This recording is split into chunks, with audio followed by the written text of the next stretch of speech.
My name is Cody, and I get to be the pastor here, and we are so glad that you have joined us at the table this morning. If this is your first time, welcome. There's some Connect cards there on the seat rows around you or somewhere close to you, but please fill one of those out. We'd love to get to know you, hear more about you, and also I'll take this time to probably hear more about this here in a little bit, but we're going to have a newcomer's dessert tonight at our house, so it'll be like good food. Sweet stuff, sugar, that we'll ask God to, bless anyway, and get to hear more about the church. And so we welcome you, just a personal invitation. I invite you to come to our house. We'd love to have you tonight. I'm going to ask you to stand here in just a little bit as we read God's Word, but this is the third Sunday of the month, and one of the things that we like to do here at the table is to just update everybody on where we're at financially. So we do a finance update. So here's where we are at. Our budgeted tithes and offerings that we anticipated to come in for the month of August was $15,725. Our actual tithes and offerings was $15,946.61. Yeah, awesome. Whoop, whoop. Love that. All right. Also, we are a church plant.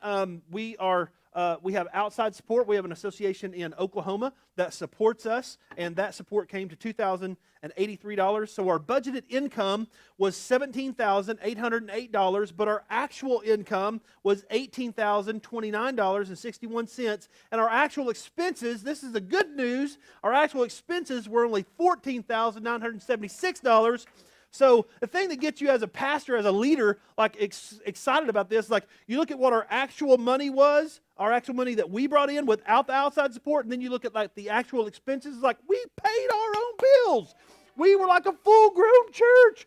Like we grew up, woohoo, So yeah, we just don't want to be like one of those kids that actually buys their first phone and like they're just blowing money, let's burn a hole in our pocket. We don't want to do that. So also we are a generous church. We give about 11% of everything we take in. We give to missions. We give to the cooperative program of the Southern Baptist Convention. We give to Acts 29, which is a church planting network that we are a part of, and also a couple of local Baptist associations. And that amount came to $1,754.13. The next steps that we're taking in the month of July, we like to push people towards taking a step. We didn't have any baptisms, but we did have 2 new people that started serving on teams. We didn't have anybody new to groups, and we didn't have any new first-time givers, but we did have 2 new members of our church. And members here at the table are people who are believers, and that has been evidenced by baptism. They are people who are learners, who are evidenced by being in groups. They are servers, which is evidenced by being on a team, serving in some capacity, and then they are givers, evidenced by planned, regular giving. And so that's what it takes to be a member here at the table, and we had 2 people that said, yeah, this is us, this is what we're doing. So with all of that said, we want to invite you to be a part of the table, take one of those next steps, whether that means getting onto a team, getting into a group, having a conversation about what it means to follow Jesus, being baptized, start giving, whatever that is, you have a next step to take, and we would love to have you take that. One of them may be coming to Newcomer's Dessert tonight, which I've already invited you to. Now I'm inviting you to it again. So all that say, and if you want to start giving, you can. There's some directions there on the board or on the board, like I'm in a class, like on the screens. You can give online. That's probably the easiest way to do it. But if you want to go the old-fashioned way, write a check, give cash. There's a giving box at the back of the room, and we'll record that for you. You can get like a tax-deductible donation form and all that good stuff. So with all of that said, let's go ahead and stand and let's read and get into God's Word today. We're in Exodus chapter 6. Don't worry. I know we were in Exodus chapter 1 last week. I'm going to go back in the introduction. I'm going to kind of catch you up on chapters 2 through 5, give you the quick version of what's happening. But Exodus chapter 6, verses 1 through 13, let's go. But the Lord said to Moses, "Now you shall see what I will do to Pharaoh. For with a strong hand he will send them out, and with a strong hand he will drive them out of his land." The "them" is talking about the Israelites, the Hebrews. God spoke to Moses and said to him, "I am the Lord. I appeared to Abraham, to Isaac, and Jacob as God Almighty.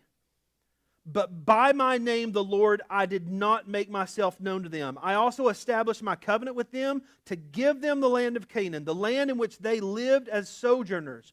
Moreover, I have heard the groaning of my people, Israel, whom the Egyptians hold as slaves, and I have remembered my covenant. Say therefore to the people of Israel, I am the Lord, and I will bring you out from under the burdens of the Egyptians, and I will redeem you, and I will deliver you from slavery to them, and I will redeem you with an outstretched arm and with great acts of judgment. And I will take you to be my people, and I will be your God, and you shall know that I am the Lord your God, who has brought you out from under the burdens of the Egyptians. I will bring you into the land that I swore to give to Abraham, Isaac, and to Jacob, and I will give it to you as a possession, for I am the Lord. Verse 9.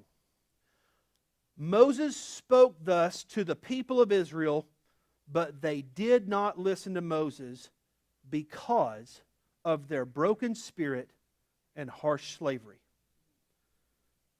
So the Lord said to Moses, Go in, tell Pharaoh, king of Egypt, to let the people of Israel go out of his land. But Moses said to the Lord, Behold, the people of Israel have not listened to me.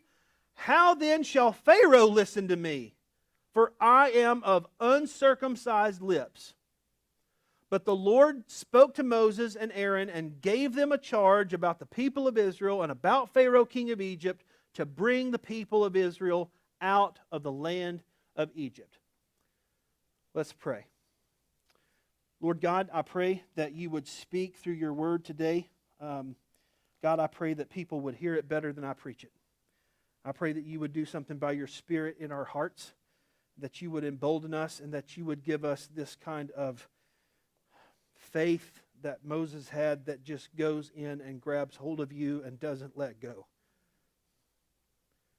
God, that we would not pretend to be something that we're not, that we would not hold back our fears and our concerns and our worries.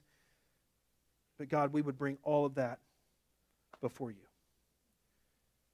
And that, God, you would bring us out. So, God, we ask, whether we are a broken follower or a broken leader, that, God, you would speak to your people today. It's in your good name and for our deepest joy that we ask it. Amen. And you may have a seat. So, the big idea is that God calls broken people to lead broken people. So we're going to talk about the idea of broken following and broken leading today. It's not hard to see brokenness in the world today. If you don't think that the world is broken, I'm going to suggest that you go create a Facebook account and just get on there and scroll around, see what you think. I think you'll become convinced pretty quick. But we live in a broken society. Most of us don't have to go to Facebook to figure that out. We probably don't have to go much further than the lobby of this church.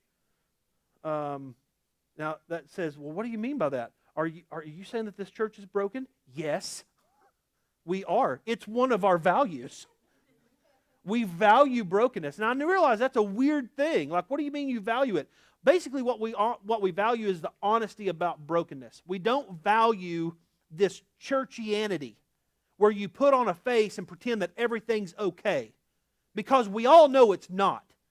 I don't know how it is in your house, but I know that in my house growing up, some of the worst fights that my mom and dad and I would have happen on Sunday morning. Do you think that's by coincidence or accident? No. We would fight about stupid stuff. Like my dad, who didn't even really go to church, he would gripe at me because I didn't wear socks to church. He just thought that you're supposed to wear socks to church. But at that time, like, it was the cool thing to like French roll your pants and have like the penny loafers without socks. I know he's right. Looking back on it, he was totally right. But in my mind then, he was not. And so I would put on the socks, and then, before I got out of the car at church, take them off and walk in there so I could fit in like the rest of my buddies. So let's go ahead and let's just talk about this brokenness. And I want to kind of real quickly go through Exodus chapter 2 through 5 and kind of let you know what's been going on. So last week we looked at Exodus chapter 1. The Israelites are there. God has flourished, enabled them to flourish. They become a mighty people. They went down there 70 persons. Now it's somewhere between 100,000 and 1,000,000 people. And scholars debate on how many people were actually part of Israel at that time. But they've been down there for 400 years, and they've been in a land and they're flourishing. They have grown from just a family to a nation. And now they've been enslaved. God hears the cries of his people. He raises up a leader from birth, a little boy named Moses, whose parents didn't go along with the edict. They hid him. They didn't let the Egyptians throw him into the Nile, but they hid him until they couldn't hide his cries anymore. They put him in a boat, they coat it with pitch, and they go and they place it in the Nile River close to Pharaoh's daughter. And I don't know if they knew something about her, who knows what it is, but God, in his sovereignty, in his providence, he pulls on the heartstrings of this Egyptian woman. She feels sorry for this little Hebrew baby that is born and takes him into their house. And so Moses is raised in Pharaoh's home. But by the end of chapter 2, we find out that Moses, he still has an identity with the Israelites. He knows who he is, and he sees an Egyptian mistreating one of the Hebrews one day. And it literally says this in the text, that Moses looks this way and looks that way, and then he kills the Egyptian. Then the next day, he sees two of his Hebrew brothers that are fighting with one another, and he goes and tries to shut that down, and then his Hebrew brothers turn on him. They say, "What, are you going to kill us like you killed that Egyptian?" And then Moses is like, "Oh, shoot, I got to get out of here." So he leaves Egypt as a fugitive. He's a Egyptian now. So he leaves Egypt as a fugitive. He's on the run. He goes and he sees this other girl kind of getting mistreated. And so he beats up those guys and ends up getting a wife out of the deal, goes and lives in some guy's house. I can't even remember his name now, but we'll get there. Anyway, Jethro. Jethro was his name. I should have remembered that because that's the name of my first dog. So he goes and lives in Jethro's house. He marries that girl. He becomes a shepherd, and he's out there. And one day, and comes out in chapter 3, he's out there tending the sheep, and all of a sudden this bush starts burning. But it ain't burning. I know you're like, what kind of weird stuff is this in the Bible? I know, it's kind of crazy. I mean, if you've been a Christian for a while, you know that we believe some kind of weird things. It's just true. We believe a guy rose from the dead. We honestly, really believe that. It's actually the crux of our faith. If Jesus has not raised from the dead, we are of all men to be pitied, Paul says. It's the hope that we have. We believe he rose from the grave. We do believe some weird things. We believe he died for our sin, which is why we're going to take communion here in a minute, represented by bread and juice, because that is our hope. It's our only hope for being right with God. It's the only hope for our brokenness because of his righteousness. That's what we believe. So Moses sees this bush and it's burning, and he's like, I'm going to turn aside. I'm going to look at this. This is kind of different. Don't see that every day. He goes and he looks at this bush. It's not burnt. It's being consumed. And all of a sudden this voice comes from heaven and says, "Take off your sandals, for the ground in which you're standing is holy." Now my question at this point is, and this is the difference between a relationship with God and religion. That ground is not special in and of itself. That's religion. If it's all about religion, then we need to go and build a shrine at that exact bush, and we need to gate it off, and we need to start charging people money to come see it. That's religion. The thing that made that ground holy was not the fact that the bush was burning, it was the fact that that's where God was. And God is everywhere, and he can be anywhere he chooses to be. That's relationship. That's Christianity. That's a relationship with God. So he says, "Moses, take off the feet where you're standing, for this ground is holy." And he goes there and he stands, and then God reveals himself. Now this is really significant because the way he reveals himself, up until this point, all the way through Genesis, all the way through the first chapter of Exodus, we're told a few names of God. We're told that God is Elohim, which is the plural Semitic version of God. It basically means gods. We're told that he is Adonai. We're told that he is El Elyon, God Most High. We're told that he is God, the God who sees. We're told all these different descriptions of God, but in Exodus 3, we have God tell Moses his name. And he says, I am Yahweh, which means I am. And that is a loaded term, and I don't have time to go into it because we got a long way to go and a short time to get there. We're like Smoking the Bandit. But it means I will be who I was. I will be for you, Moses, and I will be for the Israelites who I was to Abraham, Isaac, and Jacob. 400 years have passed. The Israelites have forgotten much of their history. And God is crashing back into the scene through a guy named Moses that he's going to raise up as a leader. And in this conversation, when God tells Moses everything that he wants him to do, Moses starts questioning God.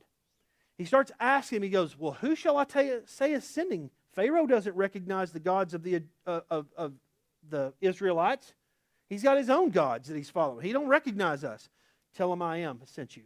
Well, what am I going to do to prove to him? He goes, take that staff that's in your hand, throw it on the ground. It's going to become a snake. All right. Well, and so that's not enough for Moses. Moses starts saying, he goes, I don't speak well. I don't communicate well. And you know what God's reply to Moses is? He goes, who made your mouth? Now get this, and you need to really get this, because Moses argues, and he's got some pretty convincing arguments. And God doesn't yield to any of them. I'm just telling you right now, if you get nothing out of the sermon, arguing with God does not work. It just doesn't. He is God. He does not call the qualified, He qualifies the called. Chapter 4, Moses is given these powerful signs. He's still giving excuses. He goes back, he meets with the elders, he tells the elders of Israel what has happened, tells them about the burning bush, tells them that God has appeared to him, he tells him all these things. He goes in, he tries this to Pharaoh. He goes in and says, hey, let our people go and worship. The God of the Hebrews has appeared to me. Pharaoh, just like Moses said, I don't recognize this. If you've got time to come before me, you got time to get your own straw. But you still got to make the same quota of bricks. So now the workload of the Israelites is increased exponentially. And here's Moses, standing between God, who's told him to do this thing, and the Israelites whom he's called to deliver, and now the Israelites who he's called to deliver are mad at Moses because he's increased their work. Come on, leaders. You know. It's a hard, leadership is lonely. If you think leadership is just going to be all fun and games, you're crazy. Don't sign up for it. Paul, the New Testament says, those of you who desire to be like overseers, it's hard. You're going to be judged more harshly, more strictly. It's not easy. It's hard. And also, following a murderer who's a fugitive, who says that he saw a burning bush and then get your workload increased, that's not fun either. So we're going to be talking about broken following and broken leading today. And I hope you can hang on with me. Let's talk about broken following. God calls broken people to lead broken people. Broken following. Your wounds do affect you. Here's what I mean. Verse 9. Moses spoke thus to the people of Israel. Like if I were to just stop in verses 1 through 8, that's an awesome sermon. Man, God has spoken. It's going great. This is fantastic. But then you got to read verse 9. But the people did not listen to Moses. Now it'd be real easy to go back and say, well, see, Moses is right. God's wrong. Moses is not a good communicator. If Moses was a better communicator, they'd have listened. Do you really think that people really change their hearts because of how good the communication is? You don't change your life because you watched a good movie, and I promise you the communication was good from Hollywood. You don't change your life because of that. You change because God does something. Your wounds do affect you. Look at what it says. Moses spoke to the people of Israel, but they did not listen to Moses. And then in one of these rare occurrences, the Bible tells us why. A lot of times the Bible doesn't tell you why, but this time it does. Because of their broken spirit. because of their harsh slavery. They were wounded, they were hurt, they were demoralized, they were despair, they were discouraged. Your wounds do affect you. Most of you know this. I'm saying this only to the rare chance that there's someone who still believes sticks and stones may break my bones, but words will never hurt me. That's a lie. Your wounds do affect you. They do. It causes you to hesitate and embrace vulnerability in true relationship and really be known because of something your mom or dad said or did to you or someone else. It's a reluctance to be honest and give the last 10% because maybe the last time that you did that, you were ostracized at work or in your family. Maybe you got passed over for that promotion, or you didn't get invited back to that group of friends that got together because you made it awkward last time because you stood for truth. Or you may have even got fired. And then we have fear of man. We fear rejection. We want to be in control. We're insecure. All of those different things that are going on. Your wounds do affect your relationships. They do affect how well you can follow someone. They do affect what you listen to. But your wounds do not have to dominate you. They do not have to dominate you. You can follow broken leaders. As a matter of fact, that's the only kind of leaders you're going to be able to follow here. There are no perfect ones. There's only one good guy in all the Bible. All the rest of everybody else in the Bible are black hats. There's only one white hat, and his name is Jesus. There's only one good guy. That whole question about, well, would God really send good people to hell? No. The problem is there are no good ones. Everybody wants to think that we're good. No. We're all bad. We're sinners. We're broken.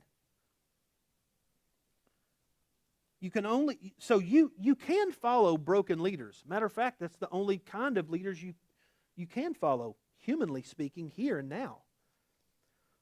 But you can only follow one perfect leader, and his name is Jesus. Broken following is acknowledging and owning our own brokenness, acknowledging and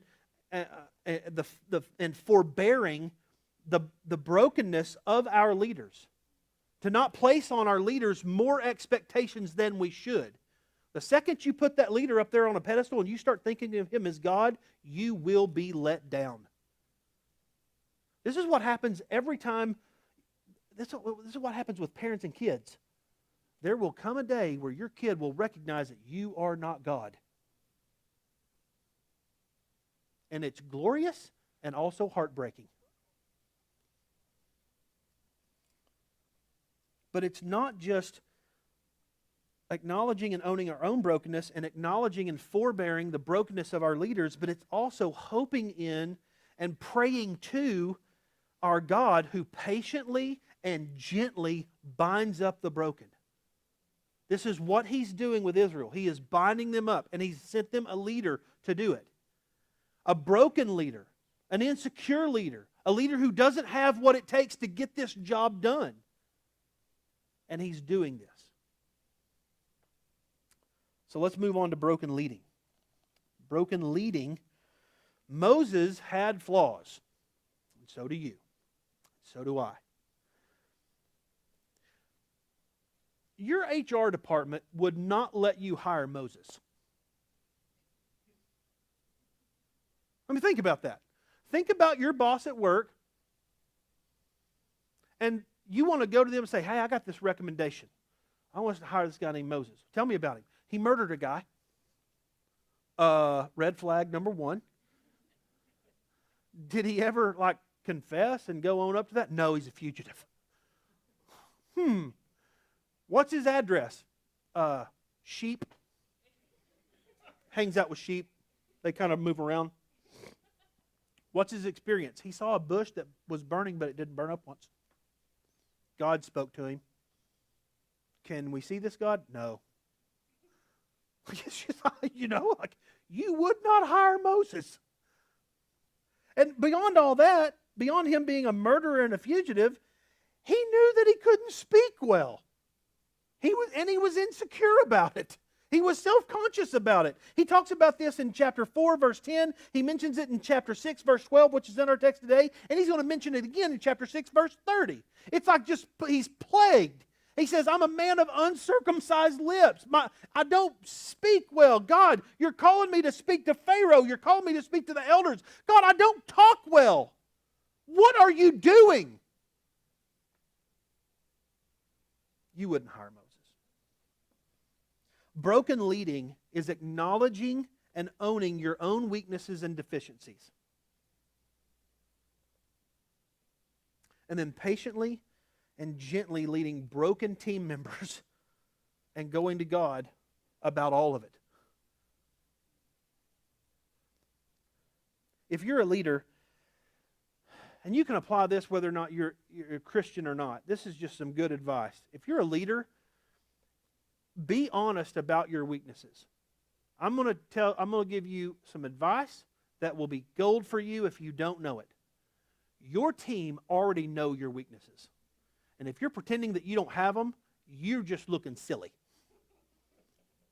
They already know it. My team, listen, I am not, I know that I don't struggle well. I know that I struggle with leading.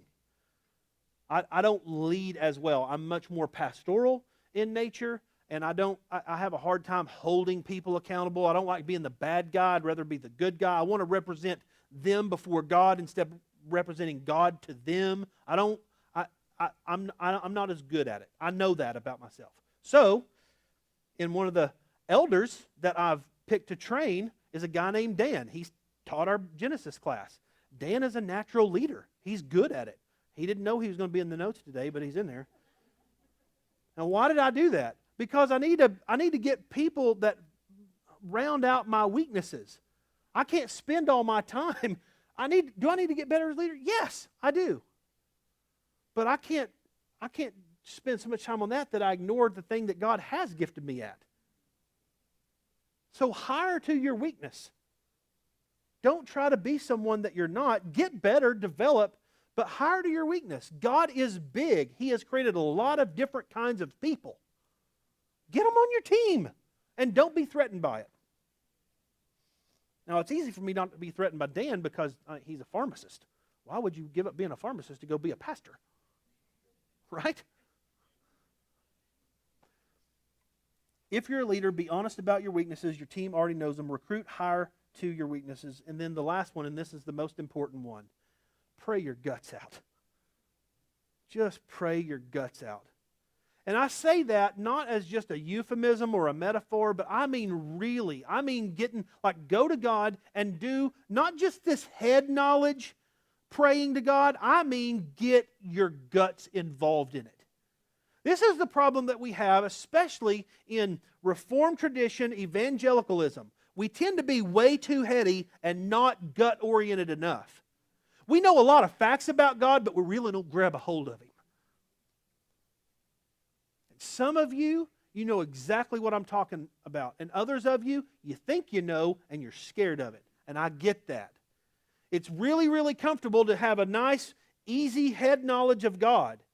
But to really get involved with Him, to pray your guts out and to tell Him exactly what you think, to start praying like imprecatory type prayers and praying like what David prayed in the Psalms, that's a different level. And it makes you uncomfortable. You read some of these Psalms, you're like, I cannot believe that this guy said this to God. As if God's like somehow going to be like taken aback by it. He's God. I'm not saying be irreverent. I'm not saying being disrespectful, but I am asking you to get gut level honest. Because if you can't get gut level honest about your fears, your frustrations, your insecurities, about all those things, you're just going to be messing around here on the surface. And you're not going to be changed, and the people around you aren't going to be changed. You're going to have to catch another gear. You're going to have to get gut level honest with God. And Moses is a great example of this. Look at the pattern. So Moses went to God, and so can you. Moses had flaws, so do you. Moses went to God, and so do you. Note the pattern in verses 10 through 13. The Lord said to Moses, "Go in, tell Pharaoh, king of Egypt, let the people of Israel go." Now, he's already done that once, and it backfired on him. He goes back to God after the people of Israel don't listen to him, and Moses is told by God to go back and do the same thing again. That seems like insanity. We say that the definition of insanity is to do the same thing over and over again and expect different results.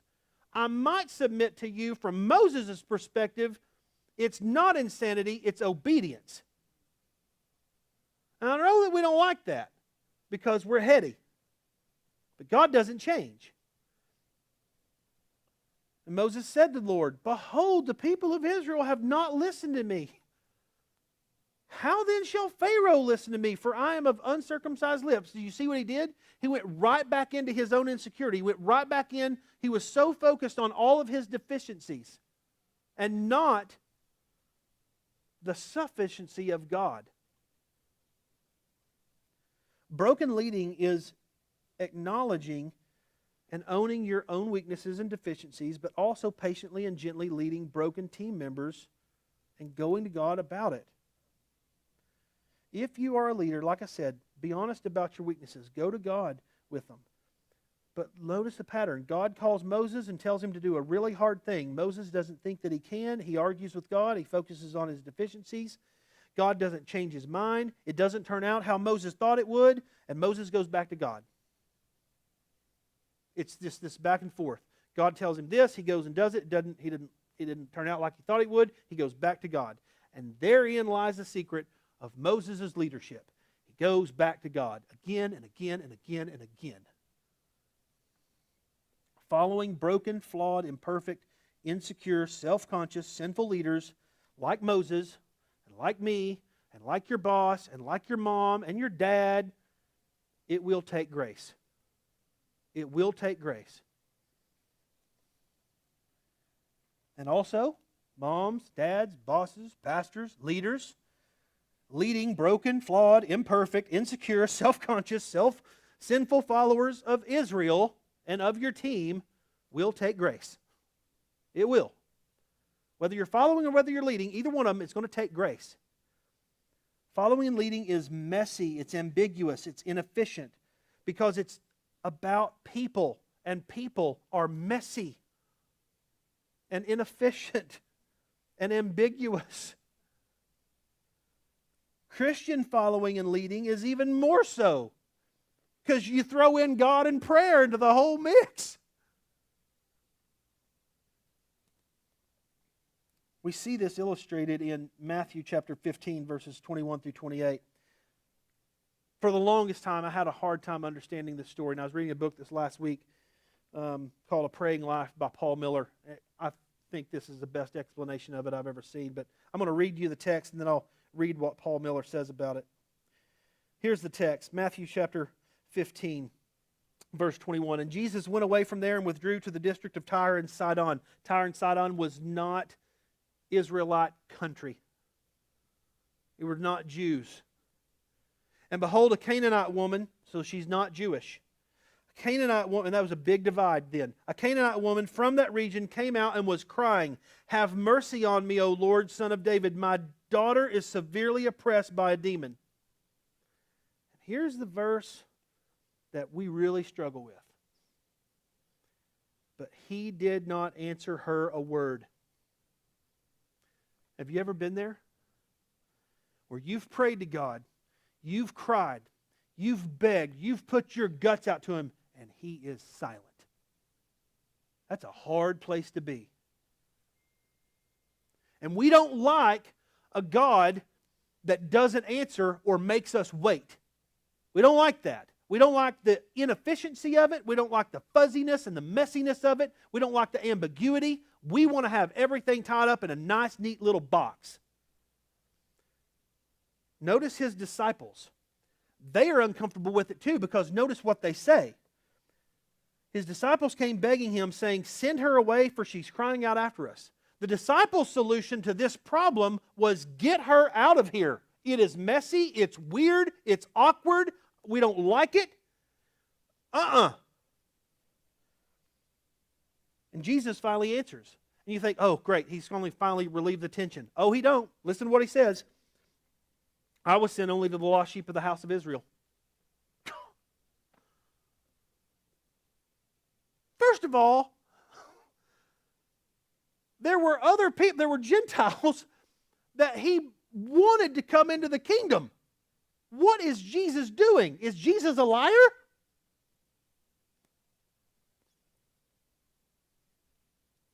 She comes in verse 25. She came and knelt before him. I love the fact. I think this is why that this is in here. She ain't going away.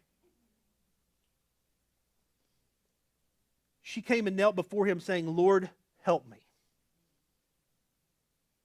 That's a good prayer. That's a really, really good prayer. Lord, help me. Lord, help me follow this guy.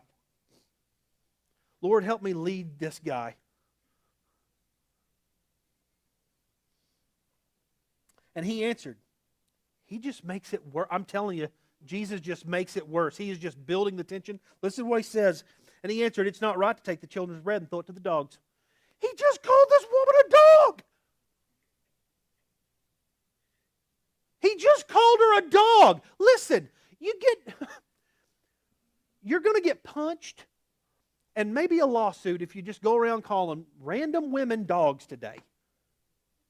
He calls her, and you're like, what? This idea of Jesus blows our mind. It doesn't fit. What is he doing? Now, I want to time out right there because a lot of times we go into our prayers and we ask him all these things and he does stuff that we do not understand. And our question is, what are you doing, Lord? You got to hang on to the end. This is like one of those memes that says, wait till the end. And she says, and I love this. I love this. She said, yes, Lord, but even the dogs eat the crumbs that fall from the master's table. Then Jesus answered, O woman, great is your faith. He only said, great is your faith to two people in all of the gospel accounts that we have. And one of them was to a Canaanite woman that persevered and kept going back to him. And the other was a Roman centurion. Neither were Jews.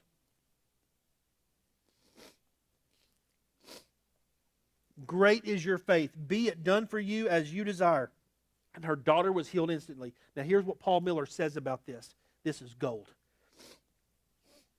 If Jesus were a magic prayer machine, he'd have healed that daughter instantly. And we would not have discovered her feisty, creative spirit. Likewise,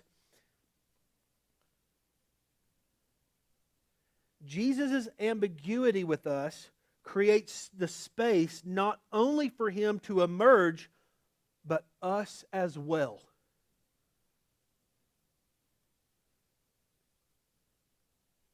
He doesn't come in and just charge in and be center stage all the time. Sometimes God is willing to sit out there on the fringe and ask questions and get involved in this dialogue to draw things out of us. But we're not patient enough for it. In our following or our leading, we want simple, quick, efficient answers. It's like we approach prayer like a multiple choice test instead of like an essay test.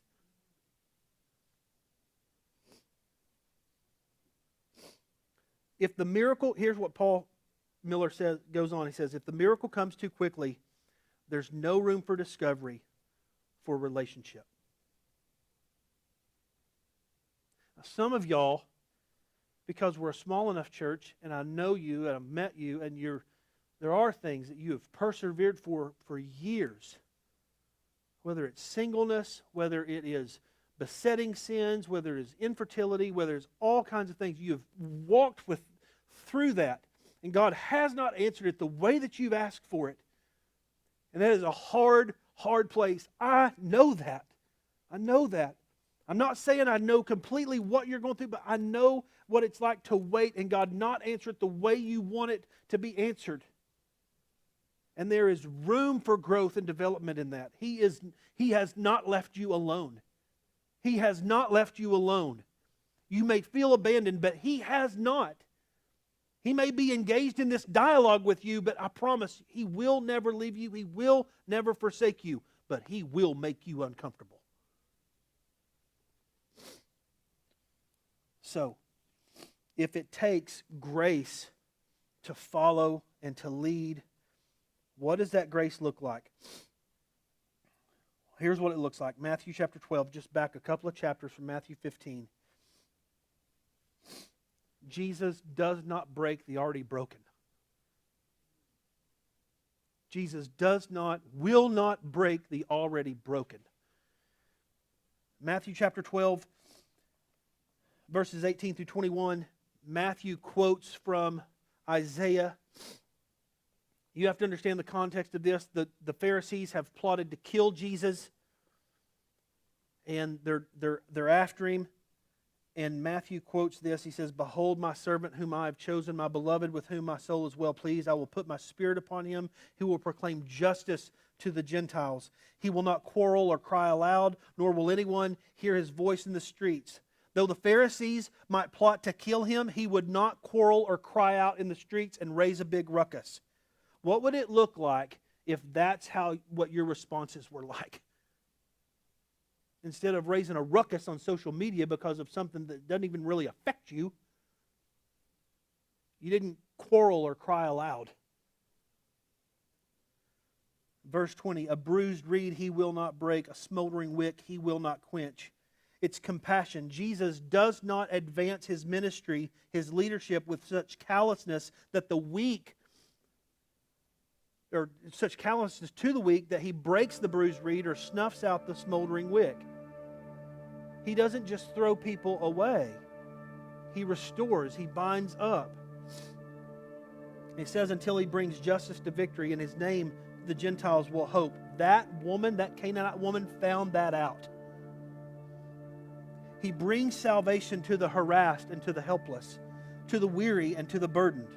And as a follower, you may feel harassed and helpless. And as a leader, you may feel weary and burdened. But Jesus is for you. He's not against you. He will not break the already broken and bruised. He does not regard your weakness as disqualifying. What is pictured here is leadership that is so gentle and so compassionate that the weak are not trampled on. And we see that exemplified in Moses.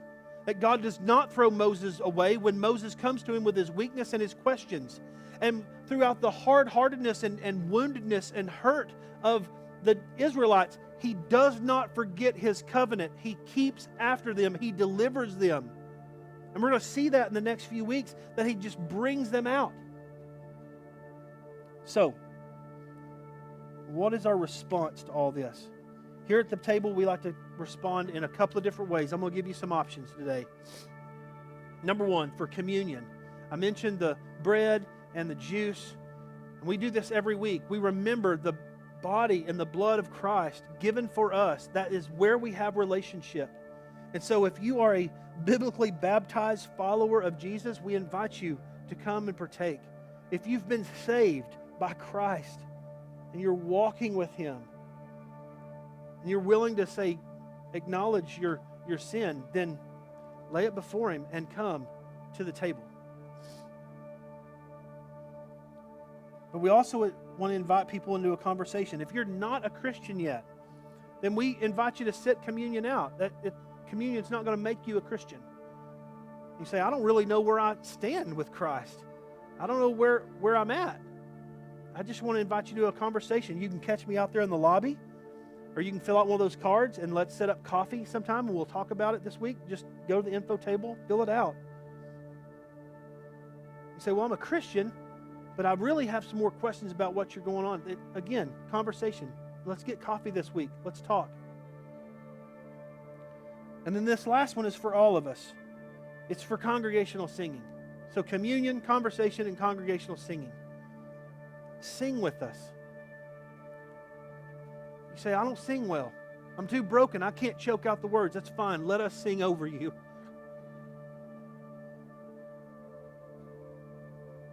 Give God His due praise. He is worthy of all of it. So I'm going to pray for you. I'm going to invite you to come take communion. For those of you who are not Christians yet, it's fine. Sit that one out. Come see me after the service. Go to the info table. Let's set up a coffee. I'd love to have a conversation with you. So let me pray for you, and then we're going to get to sing to God. Okay? Jesus, thank you that you don't leave us, you don't forsake us. That God, our brokenness doesn't scare you off or scare you away. That you came and you experienced the brokenness of this world, not in the fact that you were a sinner, but you definitely were on the receiving end of the sins of other people. And you took all of our sin, all of our shame, everything, you took it on yourself on that cross, and you died for us. But you did not stay dead. You rose from that grave, and in you we have hope.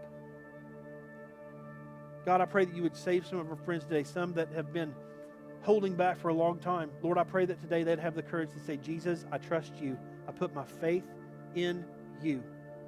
I put my hope in what you have done, not in what I have done.